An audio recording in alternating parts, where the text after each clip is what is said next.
Jesse, cue it up. Everybody in their places. It's time to go. Are we rolling? Yeah, we're rolling. Okay, let's get it done, everybody. Let's go. Hey, Reagan, how's my hair? Is it okay? Poxy, they can't see you. All right, come on, let's go. It's toots, people. Foxy, start on page 4. Get the lines right this time. All right, I got it this time, I swear. 4, 3. Come on. It's time for the Ghost of Hollywood. All right, wall crawlers. I'm Poxy Leonard here with Miss Reagan, and we'd like to welcome everyone to the season 4 finale of The Ghost of Hollywood. And tonight we have none other than the great Marky Ramone in-house to talk about his upcoming performances here in Portland, Oregon at the Crystal Ballroom. I'm freaking out, Reagan. I'm freaking out. Why? Because it's Marky Ramone. I mean, Dust, Wayne County, Voidoids, Intruders, Misfits, Ramones. Breathe, Poxy. I'm trying. Anyway, guest host Janie B, who, aside from me, is the other unfortunate soul that has to regularly put up with Poxy on the long-running radio show Life During Wartime, will join us to ask Marky a few questions about his career and his upcoming tour dates. Marky. Poxy. What? I'm sorry. Okay, I'm sorry. I'll calm down. I'll try. So, for context, in case you haven't been on Earth lately, Marky Ramone began his career as a musician playing drums for the band Dust while he was still in high school. And let's hone in on this for a minute, because Dust largely lives in the shadows of his career being the bands like the Ramones that, Marky would join on their 4th album, Road to Ruin. Yeah, you know that. But more on that later, right? Anyway. But on both Dust albums, they kind of capture like these early metal sounds reminiscent of I would say bands that you would probably be familiar with, like Hawkwind, Black Sabbath, or Coven, So, to say the least, Marky provides some incredibly intricate drum work on both Dust albums, which is comparatively different from his later work with bands like the Voidoids or the Ramones, where the drums were a driving force. Yeah, and of course, Richard Hell and the Voidoids, essential album playing generation, right? That's where we kind of start to see Marky appear on the punk scene a bit. Well, there was Wayne County too, and then Marky had a quick stint in this band called Estes, known for one album and a hefty record deal, which was subsequently dropped, apparently. I guess it was dropped anyway, that's what I read. After poor album sales. But it would be the ultimate decision made by Tommy Ramone to move away from the drums into the producer's chair, which gave way for Marky to take over as the band recorded their hit song, I Wanna Be Sedated, for the 4th album, Road to Ruin. And then they take the airwaves as the end of the 1970s watch the Ramones crawl from the depths of CBGB to, movies, New Line Film. There you go, you got Rock and Roll High School, which has now become an iconic music film starring PJ Souls, of course, and the Ramones. So we will try to get on that in a little bit. I mean, Marky has been interviewed to death over the last 40 years, so we don't want to go overkill here. You make a point, Reagan. There is a balance to interviewing guests with such substantial career, history. And then I don't think we have any sort of stature to really challenge any of them on a sort of level that may cause the interview to become intense. What are you, an agitator? I'm your agitator. Oh, yeah, that's for sure. Well, but not generally, I'm not. I don't think I'm an agitator. I mean, I'm just more curious about things. But at times, that can lead to, too many questions, so to speak. Not everyone wants to be your friend, Poxy. Why, Reagan? I mean, I'm fun. Keep telling yourself that. I do. Anyway, when we return, Marky Ramone will join us to discuss his latest work with his band, Marky Ramone's Blitzkrieg, about their upcoming performances and the work it takes to prepare for a driving set of 38 Ramones classics. We will also revisit some of his career and talk about his recent charity work creating art and drum heads. Yeah, more detail needs to go into that, so we'll talk more about that with him later. And of course, there's all kinds of other good stuff we'll bring up. I'm Poxy Leonard here with Miss Reagan. Stay tuned because Marky Ramone will be with us when we return, right after these messages. You're listening to KBOO 90.7 FM Portland, streaming live at kboo.fm. KBOO Community Radio relies on support from listeners like you so that we are able to continue providing the community with a voice powered by the airwaves.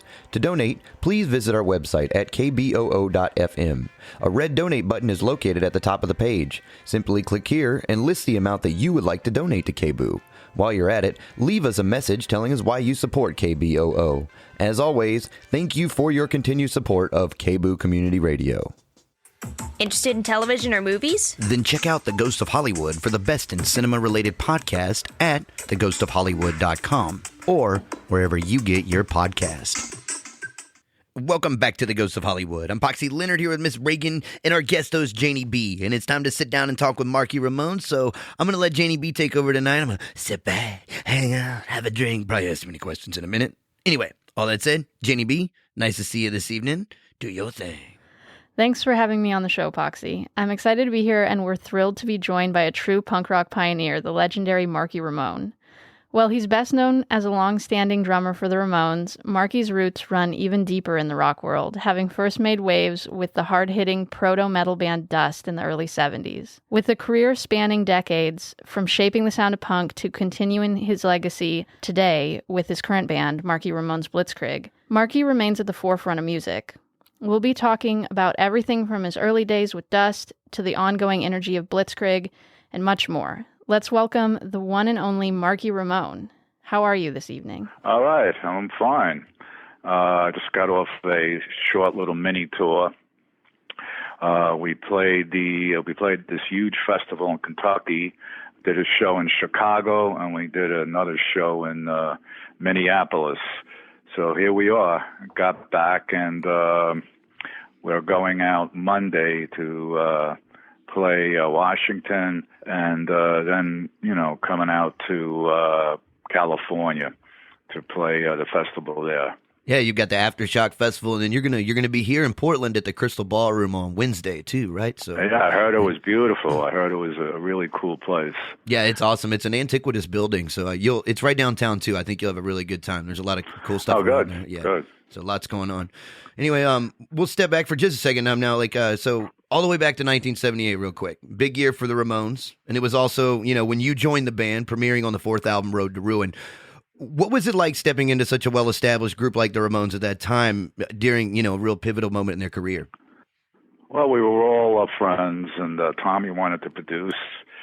So he left the band, gave me his drum set, and I just was asked by Dee Dee and Tommy to join the group, and I rehearsed with them, and they gave me the tape of Road to Ruin, the first album I recorded with them, and the live set. I had to learn all that in 2 weeks. So it was fun. I mean, it was a challenge, but after a while you get used to it. You do it enough, and it becomes easy. Road to Ruin saw an evolution in sound for the Ramones. How much input did you have in shaping that album, and how did it feel to push the band toward a more radio-friendly sound? Well, I made the drums heavier sounding. I suggested that to Tommy, and he agreed. And every song that I did was 2 takes. In other words, it only took 2 times to get the drum track down. So that was important because I didn't want to keep doing it over and over and over again. And the first song that I recorded with them was I Want to Be Sedated. So the songs that are in that order on that album is the way that I wanted it. And they agreed because it flowed better. As a drummer, you get a better sense of what the flow is on an album. That makes sense. So putting it together, was there a lot of attenuation as far as kind of when you first started to gel with the band, being that you had to jump in 2 weeks, into the session? Were you able to really kind of flow with them pretty naturally? Yeah, I rehearsed 14 days, all these songs that were sent to me, were given to me. And the live set was one thing, and Road to Ruin was another thing. So after all that rehearsing on my own, and then when we went to rehearse together, it was pretty easy. Before joining the Ramones, you played with Dust and Wayne County. And Richard Hell and the Voidoids, too. Oh, yeah, totally. Yeah, I mean, you were on the Blank Generation album, correct? That was, I mean, there's the famous The Chocolate Shots in the black and white. Yeah, that's that song was definitely a really anthem in New York and on the punk scene. Well, there was at the time you had worked with, because of course you had the famous audition with the New York Dolls that didn't work out. You've always claimed historically you overplayed, but you were coming off of Dust where you'd played a lot at that time, really intricate stuff. So it sounds like, going into the Ramones was pretty consistent, a lot of consistency, being able to kind of more driving. Yeah, the Dust, we were one of the first heavy metal bands in America. We were still in high school, and there was different time changes, accents, and Ramones were just 4/4 straight ahead. So I adapted to that style compared to what I was doing in Dust. So you have to be able to adapt, and that's what I did. I understood what the whole thing was about. It was just a straight ahead 4/4 beat, and that's what we were known for. Yeah. So to bring it into more recent times and stuff you've been doing lately, you worked creating on-the-spot drawings on drum heads and donating them to charity. How did that idea come about, and what inspires your artwork? Well, I mean, I during COVID, I was into doing a lot of art because I didn't want to play. So I went to Hawaii, I went to Molokai, and I was basically, one out of 7,000 people there. So I had a lot of time on my hands, and I started painting. So what I wanted to do was to give to charity, which I did, and that was the whole story. I had a lot of time to do a lot of different paintings. So I must have painted about 20, 25 things. And the drum heads was a separate entity. That was just something I did on the side for the charity work. What if some of your influences as far as painting goes? Where do you focus your? I don't have any influences. I just I just do what I do, and whatever the way it comes out, it comes out. I don't even have names for them. They're just they're very unusual, very sci-fi, and that's what I'm into: sci-fi stuff, movies, poster collecting, and these sci-fi toys and all that stuff. So yeah, that's what I was really, talking to Nancy, and she sent me that video of you, and in the background there's some little robots, and then there's that like awesome piece of artwork you did with Yvonne DiCarlo on it. How'd you make that? Well, that was just something out of a photograph. That's all it was. And the other paintings are real. That's just nothing that I had to go over. A lot of artists do that; they'll go over a photograph. So that was what that was. But the other thing, the other paintings I did, I just came out of my mind. I'm having a gallery in Italy coming up of my artwork, and then I'm going to bring it to the States and then promote it here. How long is the gallery set to be displayed in Italy before you bring it over? Probably I'm going to be there for about a week, and then come back to the States and play some shows in the East Coast here, and then go to Spain to do a tour there. After Spain, I'll come back and do the gallery. Now, jumping back to some of the more traditional questions, I know that when you first entered into the Ramones, Dee Dee had a huge influence on the band's sound and energy, and you two were really tight together. So, what was it like meeting him for the first time, and how did this personality or this bond between you shape your time with the band? Well, we became close friends immediately. There was a chemistry between us, and we liked the same music, and we hung out at CBGB's. We would call each other up and meet each other there, and go to Max's Kansas City. So it was just good having him on bass because he was really tight with me, and that's something very important for a rhythm section to have. And we understood each other, so that was important to me. And he was one of the first Ramones to suggest I be in the band. Yeah, that's what I had read back. So you all kind of floated around together a bit since your time in Wayne County, and then everything around your relationship with Dee Dee started to culminate post the tour with the Clash with the Voidoids, correct? Well, yeah, the Richard Hell and the Voidoids toured with the Clash for 4.5 weeks in '77. In England.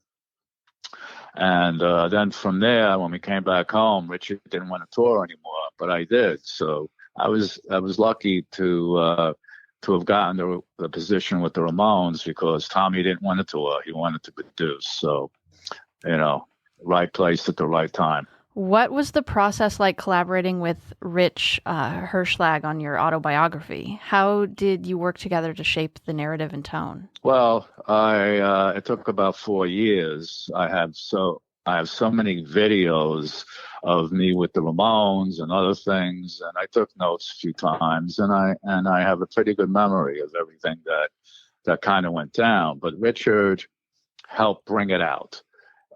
He's a professional, and that was the result in the book. He would egg me on, and eventually, everything in that book is true because my father said to me before he passed away, you better put everything in there and better be truthful because you have to live with it. So that was the difference between me and my father. I mean, me and Rich Hirschlag. And he's great. He's really a real pro. So it was good to have him on board. What do you mean when you say he egged you on? Is he getting you worked up? I feel like you talk like you're walking around the room like yelling, dictating this now. You know, he definitely snapped the whip, you know. All right, and time for a quick break here on The Ghost of Hollywood. I'm Poxy Leonard here with Miss Reagan and our guest host, Janie B., and we are speaking with Marky Ramone about his current tour and his career, so stay tuned. We'll be back with him here shortly, but it's time to turn things over to Simon and our engineer, Mr. Lennox. You know, they're going to give you a little bit of a little nightmarish tale behind the horrors of movie making. That's right, so stay tuned for Cinematic Dumpster Fire. That'll be up shortly, and then we will be back with Marky to continue our conversation. So don't go anywhere. You are listening to The Ghost of Hollywood. Hey everybody, it's Marky Ramone here. Catch me this Tuesday on The Ghost of Hollywood and check out my show on October 9th at the Crystal Ballroom. We'll be doing 38 classic Ramone songs, and it's gonna be a gas. You are listening to KBOO 90.7 FM Portland, streaming live at kboo.fm. KBOO Community Radio relies on support from listeners like you so that we are able to continue providing the community with a voice powered by the airwaves. To donate, please visit our website at kboo.fm. A red donate button is located at the top of the page. Simply click here and list the amount that you would like to donate to KBOO. While you're at it, leave us a message telling us why you support KBOO. As always, thank you for your continued support of KBOO Community Radio. Interested in television or movies? Then check out The Ghost of Hollywood for the best in cinema-related podcast at theghostofhollywood.com or wherever you get your podcast. When it comes to making movies, anything can go wrong. And tonight we're here to discuss that on the Cinematic Dumpster Fire. What's up, everybody? I'm your host, Simon, here with my man, Lennox, and we hope you're enjoying the interview with Marky. Marky! For real, we want the airwaves, baby. You know he was on Space Ghost once? Yeah, Space Ghost is God, man. Whatever. Zorak is God. Anyway, back to Marky's interview in just a bit. But while they take a break, it's time for another terrifying tale from the depths of the worst segment in broadcast history, the Cinematic Dumpster Fire. And tonight, I'll give you a tale of the car crash king himself, the late H.B. Halicki. Channel 4 News, Nightside, number 1 in Southern California. And good evening, everybody. Topping our news tonight, a film producer, Toby Halicki of Gardena, is dead tonight after a stunt went off prematurely on the set of the movie he was filming. The stunt on the set of the movie, Gone in 60 Seconds 2, being filmed in Buffalo, involved a tractor-trailer ramming cars before colliding with a water tower. However, it collapsed prematurely, snapping a cable which severed a telephone pole that hit Halicki. A few days earlier in Buffalo, he talked about the stunt that killed him today. When I lose the tractor trailer, which is what I'm supposed to be driving, I hit the tower with it, it comes down. I did the helicopter liftoff where I'm hanging from the helicopter, and he drops me on top of a building. Paramedics rushed to the scene as Halicki's brother applied CPR. Toby Halicki's new wife arrived just in time to see her husband being taken away to the hospital. The 48-year-old resident of Gardena was pronounced dead on arrival from massive trauma. Now, let's rewind back to 1972, where Halicki makes his debut in the Jacques Lasserre film, Love Me Deadly. Following this, Halicki would write, direct, and produce the 1974 film, Gone in 60 Seconds. Side note, for those of you who only see the Nick Cage remake, Halicki's wife produced the one in 2000 with Jerry Bruckheimer. Good point. Gone in 60 Seconds, while apparently a chaotic creation all on its own, with Halicki using and reusing cars he purchased, filming without much of a formal script, and going ham on the highways in the legendary Eleanor, the 1967 fastback Mustang. But the film is most notable for its prolific 40-minute car chase, which has its own place in the cinematic history books. Now, fast forward 15 years to 1989, and Halicki finally gets around to making a sequel. This time, he buys 400 cars for the wreckage. and of which is a complete itemized list of make and model online if you care to dig deeper. And with a new storyline in hand, he and his wife Denise go to work filming part 2 of June of '89. Just a short time later, on August 20th, 1989 in Buffalo, New York, Halicki was filming one of the most difficult scenes to take place during production. To elaborate, Halicki was supposed to take out a water tower that would drop around 160 feet during the scene. And when the time came to shoot, just that very thing happened, except in action. The water tower will lose a cable, which slides through a large pole, that would hit and instantly kill Halicki. But let me better specify what happened. The water tower was strapped with rigging gear that was intended for use to pull the tower down during filming, but when the event took place in real time, the rigging wire snapped and unexpectedly caused a large pole to fall onto and kill Halicki. And with Halicki's death, Gone in 60 Seconds Part 2 was never completed and tossed in the dumpster fire. Hence the remake from Halicki's wife, Denise, who wanted to see the entirety of Halicki's idea for a story brought to fruition. And it's important to note that it doesn't appear that there were any real violations of safety protocol that occurred during this accident, meaning that it was really just an awful tragedy in cinema history. But despite Halicki's untimely death, nothing can pull away from his wild career behind the wheel. And that will wrap up another session of the Cinematic Dumpster Fire. I'm your host Simon here with Linux. Stay tuned because Poxy and Reagan will be right back with Marky Ramone right after these messages. Hey everybody, it's Marky Ramone here. Catch me this Tuesday on The Ghost of Hollywood and check out my show on October 9th at the Crystal Ballroom. We'll be doing 38 classic Ramone songs, and it's gonna be a gas. You're listening to KBOO 90.7 FM Portland, streaming live at kboo.fm.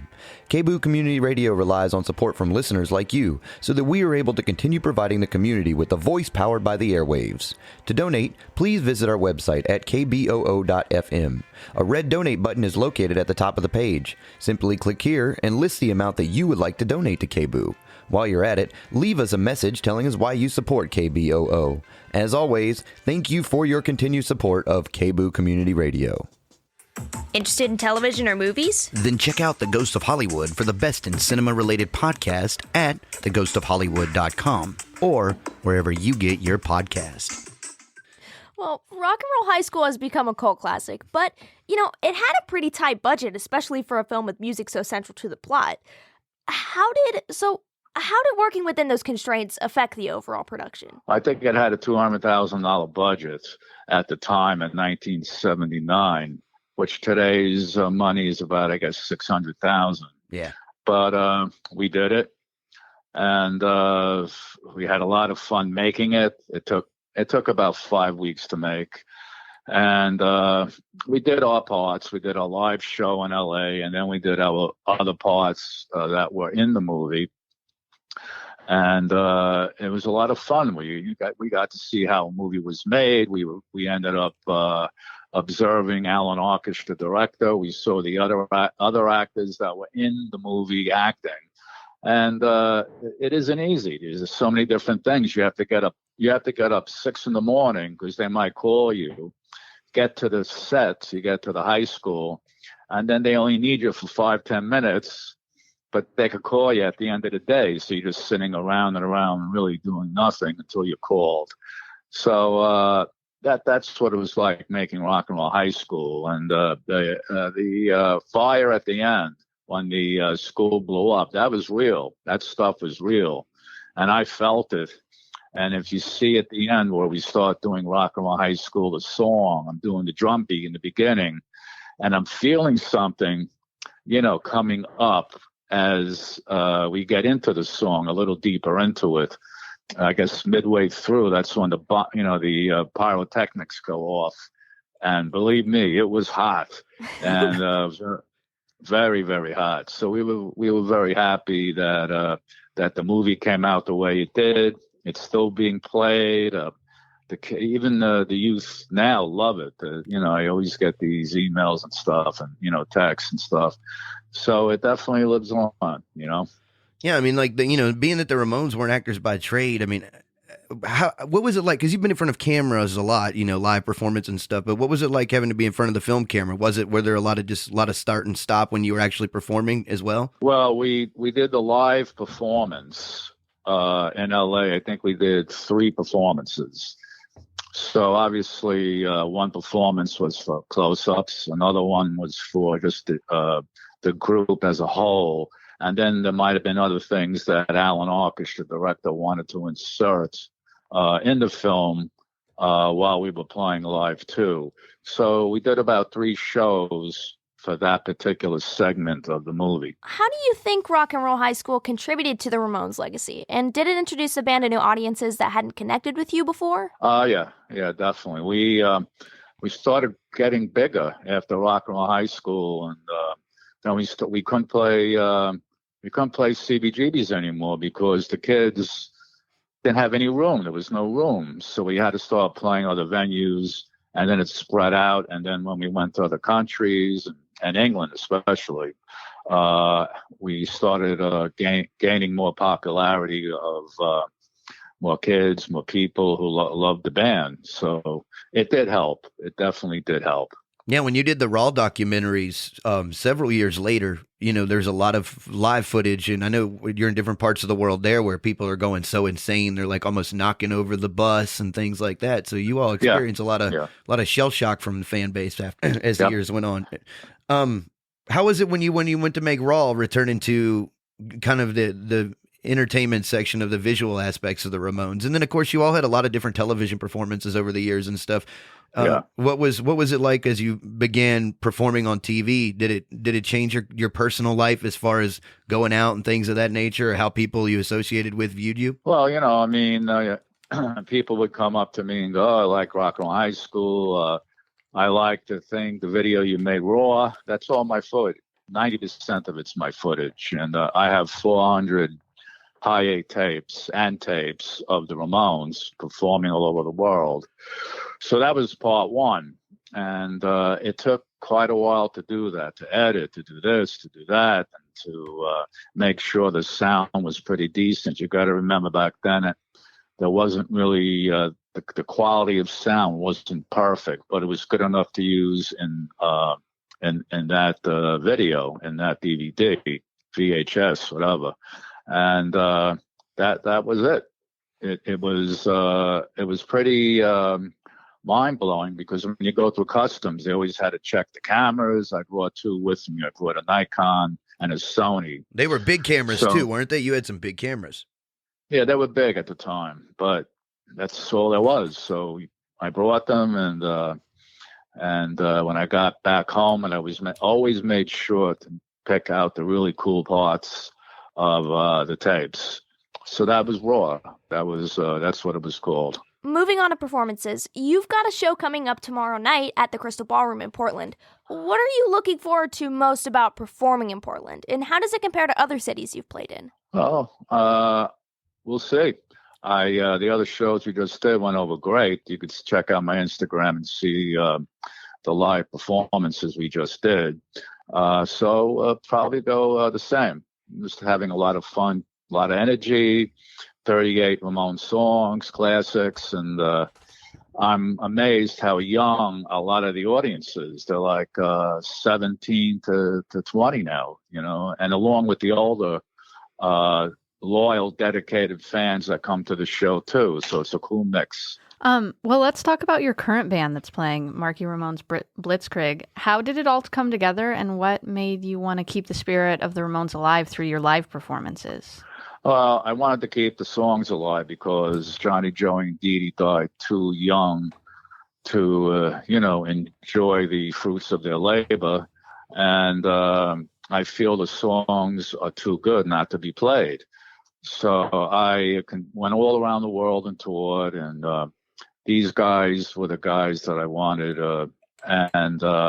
It came out better than I expected. And these guys are really pros. They're big Ramones fans. They love the band, and they know the way to play it properly. So that's why I'm so grateful that I'm able to do this, to keep the songs alive. Now, you've had a long career, and you're still involved with so much of your band, your charity, and even your art. How do you manage to juggle all these different projects, and what keeps you inspired to do this? You find the time to do it. I mean, I could get up at 7 and 6 in the morning, and I could go all to like 3 in in the morning the next day. You know what I mean? So there's a lot of it depends on what drives you. You could do a lot, believe me, within 1 hour. I have 2 radio shows on Sirius XM. I got to do that too. So I find time. I don't know how I do it, but I do find the time. Yeah, you've been doing that for the Sirius XM shows for a few years now, right? I know you just did like a bit. Go ahead. Yeah, 19 years already. 19 years. Wow. But how does curating music for live shows for that, differ from, well, I mean, obviously it's different from playing live, but do you enjoy showcasing music from a wide spectrum of classic punk on Sirius? Oh, yeah, of course. There's a lot of punk bands that weren't played when they came out, and they were part of the beginning of punk. So I want to play them. I will always play them, because if it wasn't for them, bands like the Clash, the Ramones, the Pistols, and all these other groups, there'd be no punk. There wouldn't be any punk. So, I really want to turn on the audience that listens to me to these kind of bands. We'll circle back around to talking about your autobiography a little bit more, Punk Rock Blitzkrieg. How did you approach balancing your personal story with the story and the history of the Ramones? And were there any stories you hesitated to include? Well, you could always write a part two, but I think the bulk of what's in that book is really the interesting things that people want to read. You insert your private life with your professional life, and then it just gels, and then you just continue the way it is. There's other things besides walking on a stage and recording a record. There's other things in life that I do, and that's in my book, and that I did. So it's all in there. Was it cathartic? I mean, I know you had talked about being able to portray the truth and discussing with your father. Were there particular memories that were difficult to revisit, or anything that stood out that was especially challenging or defining for you while you were writing the book or working on the book? Well, I have so much more to say that I might write a second book. So it might happen, it might not. But I think in that first book, it really tells everything that really is the main point of who I am, what I did, and my musical career, where I went to school, where I lived, hanging out at CBGBs, knowing all the other band members of other bands, and the beginnings of punk. Well, since the release of your autobiography, what kind of feedback have you received? Were there any reactions from fans or critics that had surprised you? Well, it was the number 3 best-selling punk band, and obviously, I guess they liked it. So every time I see somebody, a few people might have the book, and I sign it for them because they want it signed. So it has gone around to a lot of places: England, France, Germany, Holland, Spain, United States. So it's basically in a lot of different countries. Well, what has it done for your earlier work, like say Dust? Because those Dust albums are really good albums. They just didn't get the notoriety at the time, but they're really intricate. Right. They're really an early reflection, of heavy metal at that time in its genuine form. Yep. So has it brought more attention to that as time's gone on? Well, there's a lot of heavy metal fans who like Dust, and it was basically because heavy metal's it's been around for a lot of years. So they now, due to the internet and everything, they go back and they see the bands that helped create it. So they'll out of interest, curiosity, they'll check it out and listen to both of the Dust albums, and they like it. So they did come out good. You're right. I really was very happy the way they did come out, considering the time that they were made, recorded. How long did you all work on those albums? Well, the first one took about 3 weeks. We weren't as experienced because I was still in high school. So you had to redo a lot of takes and stuff like that. And it was analog. You couldn't just piece things together like people do today. But, it's up to the individual and band if they want to do that. But we were all in one room. And the second Dust album was shorter because we knew and understood the studio better, mic placements and tuning the drums differently, and just different things that we learned as individuals watching our friend and producer Kenny Kerner, who went on to produce the first 2 Kiss albums. So he was pretty experienced at that point. Yeah, I mean, some of the Peter Criss and all them at that time. Y'all were all kind of floating around the same scene because what Peter tried to get into New York Dolls early on too, didn't he? I think so. Yeah. But Jerry, who was a friend of mine, also knew the other guys in the Dolls. So I kind of knew he was going to get it because I always saw him hanging around with them. Me and Johnny Thunders had the same birthdays, so we would hang around too. But no, they were all from basically Queens and stuff, so they kind of knew each other very well. But hey, I was glad that he got the job, and we remained friends. Oh man, you and Johnny had the same birthday. Y'all have any wild times partying together? Probably. Yeah. Yes, we did. That's very awesome. Yes, we did. What was it? Later on, some of Joey's last work was the solo album together. You worked on some of that with him before he passed away. Right. What was it like returning together to work on that album at that time? Well, we recorded that in New Jersey, and he was in the hospital, so we had to pick him up and take him to the studio to do the vocals too. So I would do the basic tracks with Daniel Ray, and that was it. He had at that point, he contracted lymphoma. So he saw his dream come true. He always wanted to do a solo album, and we did it. And the hit out of that was What a Wonderful World, which was done before that by Louis Armstrong. So that's that. Then we had to bring him back to the hospital after the recording. How did going forward, you're currently scheduled to perform at the Aftershock Festival, and that's in Sacramento, California. What do you anticipate, especially being part of a lineup with younger bands, including, what's it like playing with a lot of these younger bands now that are so influenced by the Ramones, including the members of your group? They love it. They love, they're all on the side of the stage watching my band, and they're singing along, So I'm pretty happy, grateful for that. And, they want to take photos with me and everything. So, it's a pleasure, to know that they like the group that I have now, because they understand that the songs just can't lay dormant. They have to be played. So it's like the last festival I did last week. They were on the side of the stage and loving it. Like I said, if you go on my Instagram, you'll see. Yeah, and you also have I know you play a lot of the Ramones songs. Like you were saying, you're playing like 38 of them live, right? Yeah. All right, so that's pretty vigorous. And how long you all must rehearse? What do you do to stay in shape for this to put on such a show? Well, I have a studio. I go to it and I play alone. I play every song that I'm going to do live just myself because I know it by heart. So in my head, I'll play it, and then I won't stop. We don't stop. We just go 1, 2, 3, 4 into each song. So that's what I do, and I'll bike ride for about 20 miles a day when I'm not in the studio.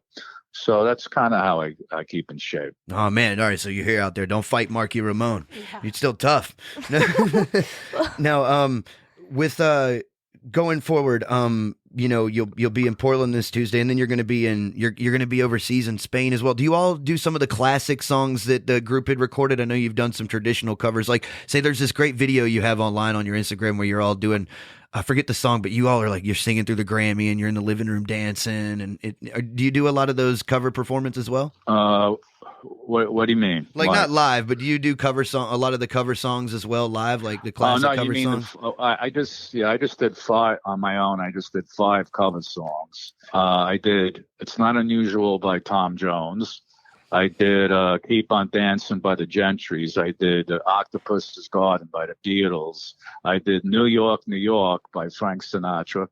And came out great. I have to admit it. I really listened to them a lot. That's the video. In the video, I think you all are singing New York, New York in the Christmas video. I'm not singing it. Yeah.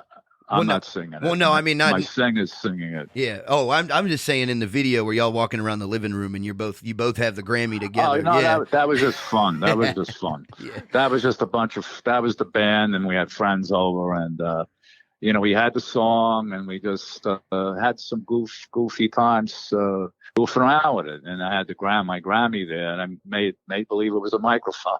Now, we're going to let you go, Marky, but finally, before we go, we wanted to ask, looking back at your legacy, both as a solo artist and as one of the Ramones, what do you hope future generations take away from your music and your journey in the music and entertainment industry? Energy, fun. People, especially these days, need to smile more, have a good time, stuff like that, because it's just a lot of negativity. The Ramones bring positivity to the music, so that to me, I hope can translate to what I do now. All right. Well, Marky, we appreciate you taking the time to speak with us on The Ghost of Hollywood. Yeah, thank you. Thanks a lot. Hey everybody, it's Marky Ramone here. Catch me this Tuesday on The Ghost of Hollywood and check out my show on October 9th at the Crystal Ballroom. We'll be doing 38 classic Ramone songs, and it's gonna be a gas. You're listening to KBOO 90.7 FM Portland, streaming live at kboo.fm. KBOO Community Radio relies on support from listeners like you so that we are able to continue providing the community with a voice powered by the airwaves. To donate, please visit our website at kboo.fm. A red donate button is located at the top of the page. Simply click here and list the amount that you would like to donate to KBOO. While you're at it, leave us a message telling us why you support KBOO. As always, thank you for your continued support of KBOO Community Radio. Interested in television or movies? Then check out The Ghost of Hollywood for the best in cinema-related podcast at theghostofhollywood.com or wherever you get your podcast. Welcome back to The Ghost of Hollywood. I'm Poxy Leonard here with Miss Reagan, and we'd like to thank Janie B for guest hosting with us tonight during the interview with Marky. We'd also like to thank Marky Ramone for making the time to join us on the show. You can find all the information on Marky's latest tour dates and his current endeavors at his website, markyramone.com. We'd also like to thank Nancy Sale for her coordination seeing all this come to fruition. And a big thanks to our team here at The Ghost of Hollywood. Jesse Garcia is back composing again with his new group, Styling Head. You can check them out on Bandcamp at Styling Head or on our website at theghostofhollywood.com. That's right. Big shout out to Grady, Chris, Simon, Lennox, Beth, everybody, all their hard work on the episodes this season. Asia, good looking out. You always got our back down there at the station, so we appreciate you too. Anyway, that's about it, wall crawlers. That's all we got. The end of season 4. Remember, The Ghost of Hollywood is on air late night in Portland at KBOO 90.7 FM. And, KBOO's listener-supported radio, so you gotta donate. Keep us moving. We'd appreciate that. Not us, but KBOO. That's right. So, and of course, The Ghost of Hollywood also streams regularly wherever you get your podcast. And that's it for this episode. We will be back next month as we kick off season 5, because I just have to work forever, apparently. So we'll keep things moving along as we find our way through the end of the year 2024. Let's keep Poxy working. So until next time, good morning and good night. You've been listening to another episode of The Ghost of Hollywood. The Ghost of Hollywood was created by Zach and Reagan Flannery. The show is written by Zach and Reagan Flannery, with executive production by Chris Klon, with segments on Cinematic Dumpster Fire written by Simon and Lennox Flannery. The Ghost of Hollywood is engineered by Lennox Flannery at the Entwistle Production Company in Vancouver, Washington, and is mixed and mastered, I lied, it's only mastered, by Grady Sizemore at Microphonic Meltdown in Portland, Oregon. Composition by Jesse Garcia, also known as The Styling Head, and The Pineapple Nightmare. For more information on The Ghost of Hollywood, please visit theghostofhollywood.com. Did I mess that up? Did I do all right? Oh, yeah. And Janie B, thank you for being on the show tonight, too. Oh, yeah. And The Ghost of Hollywood streaming wherever you get your podcasts and stuff. All right. Good night, everybody. See you soon. They're probably never going to let me do the credits again.